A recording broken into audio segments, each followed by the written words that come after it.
आणि आपल्याला कल्पना आहे की हे जे काही विधेयक आहे हे विधेयक आपण डिसेंबरच्या अधिवेशनामध्ये सभागृहामध्ये मांडलं होतं आणि त्यानंतर सभासदांची अशी इच्छा होती की याच्यावर विस्तृत चर्चा झाली पाहिजे आणि राज्य सरकारलाही या विधेयकाबद्दल वेगवेगळ्या प्रकारच्या ज्या अफवा होत्या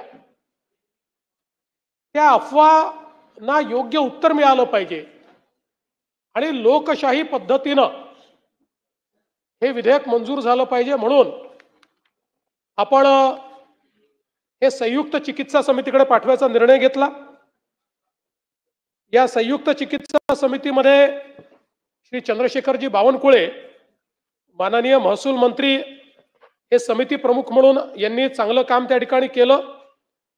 या संयुक्त चिकित्सा समितीमध्ये सन्माननीय श्री जयंतराव पाटील, श्री नानाभाऊ पटोले, श्री भास्करराव जाधव, श्री विजय वडेट्टीवारजी, डॉक्टर जितेंद्र आव्हाडजी, श्री दीपक केसरकरजी, श्री अनिल पाटीलजी, श्रीमती मनीषा चौधरी, श्री मंगेश कुडाळकर, श्री अजय चौधरी, श्री रणधीर सावरकर, श्री तुषार राठोड, श्री राजेश पाडवी, श्री रमेश बोरनारे, श्री सिद्धार्थ शिरोळे, श्री मनोज कायंदे हे विधानसभा सदस्य आणि यांच्यासोबत विधान परिषदेचे सदस्य श्री सतेज उर्फ बंटी पाटीलजी, श्री विक्रम काळेजी, श्री शशिकांत शिंदेजी, डॉक्टर मनीषाताई कायंदे, श्री सुनील शिंदेजी, श्रीमती उमाताई खापरे, श्री ज्ञानेश्वरजी म्हात्रे व श्री अमित गोरखे आणि त्याचप्रमाणे श्री अंबादासजी दानवे अशा प्रकारे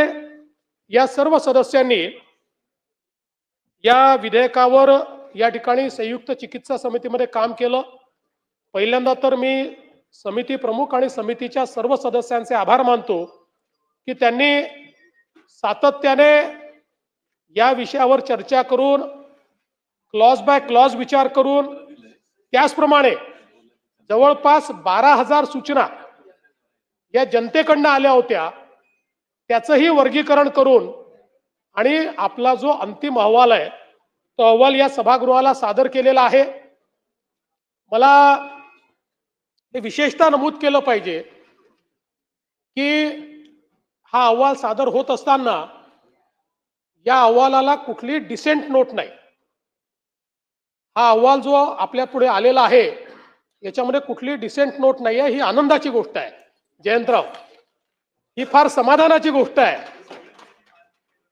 ते एक्झॅक्टली तुम्ही जे जे सांगितलं ते सगळं मान्य झालेलं आहे आणि तुम्ही काही चुकीचं सांगितलेलं नाही आणि काही चुकीचं केलेलं नाही। मुळामध्ये हा कायदा आणण्याचं कारण काय तर आपल्याला कल्पना आहे की देशामध्ये मोठ्या प्रमाणात मागच्या काळामध्ये काही राज्य ही नक्षलग्रस्त किंवा माओवाद्यांनी किंवा ज्याला आता टर्मिनॉलॉजी आली आहे कडवी डावी विचारसरणी, ही त्याची टर्मिनॉलॉजी आहे। कडवी डावी विचारसरणी, माओवाद याला लेफ्ट विंग एक्स्ट्रीमिझम अशा प्रकारचं नाव दिलेलं आहे, कोर्टातही तेच म्हटलं जातं।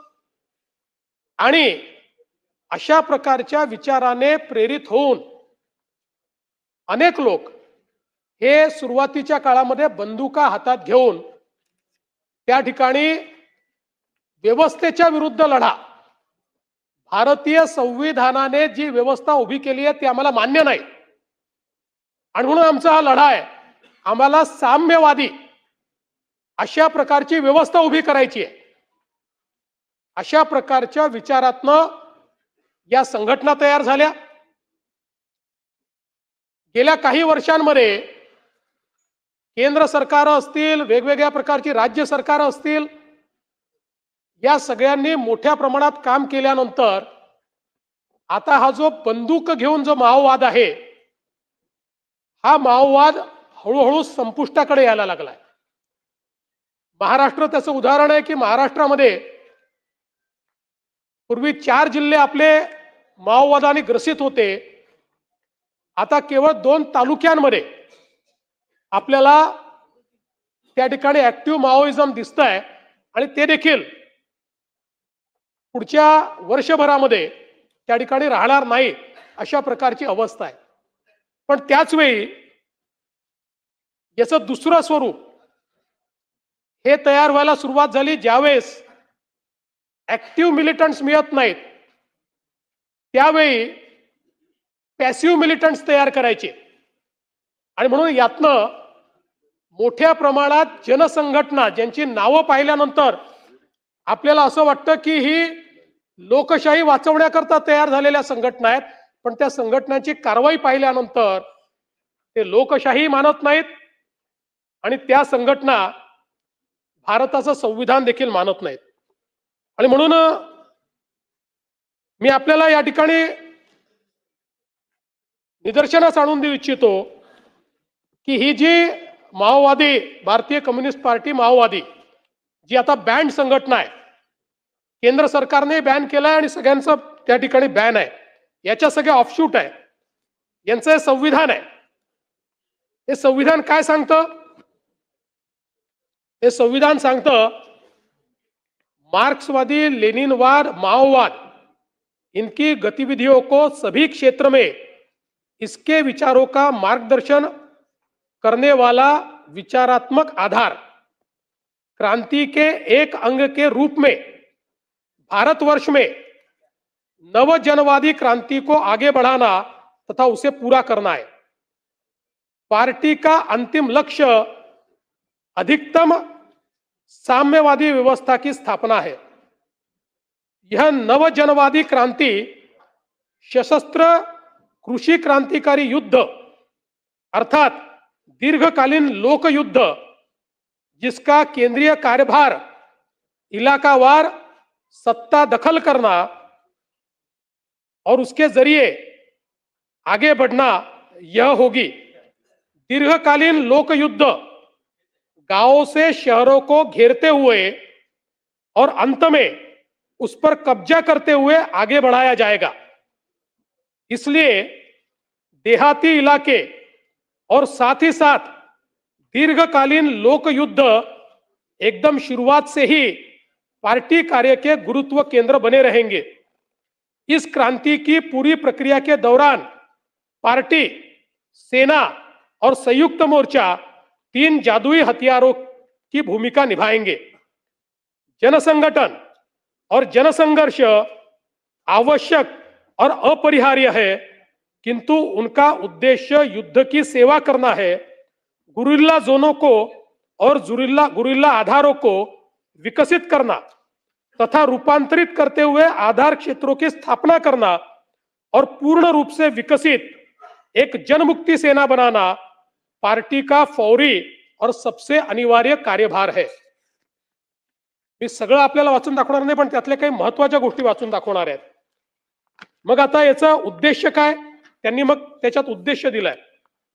लक्ष्य और उद्देश्य.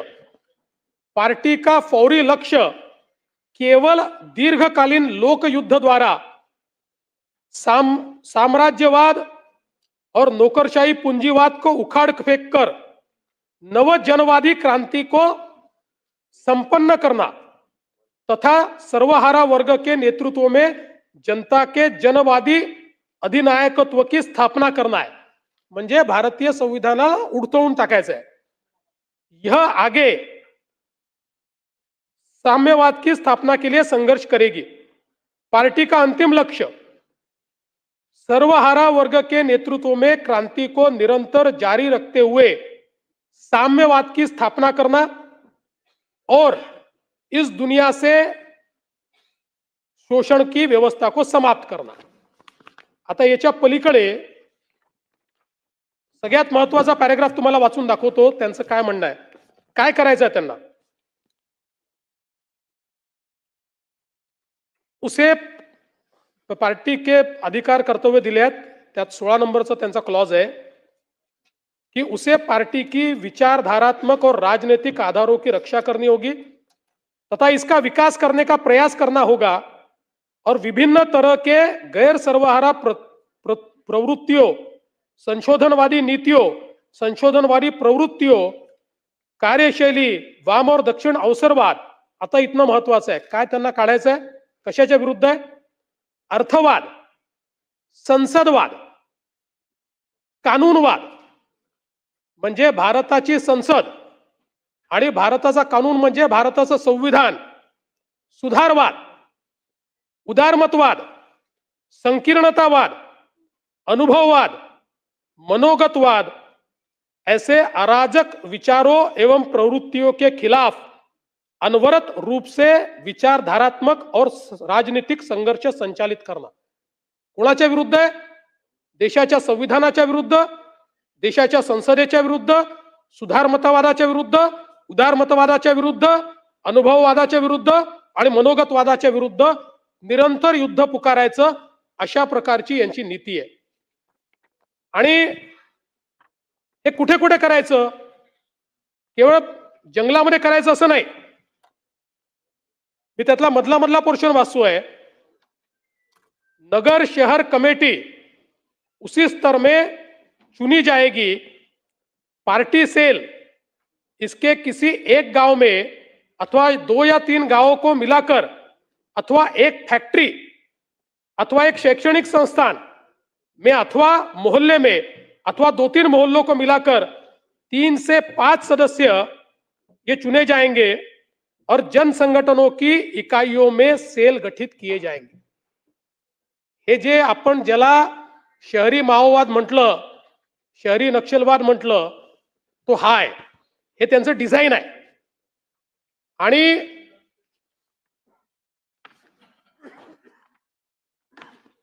याच्यामध्ये कार्यप्रणाली काय?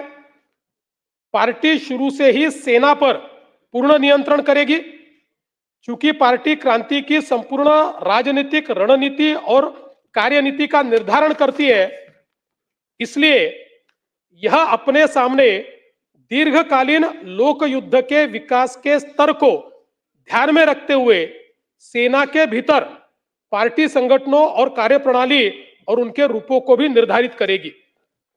आणि जन संगठनों की कार्यकारिणी कमेटियों में पार्टी फ्रैक्शन गठित किए जाएंगे. वास्तविक जनसंघटन म्हणजे हे जे ज्या संघटना आपण बॅन करा म्हणतोय,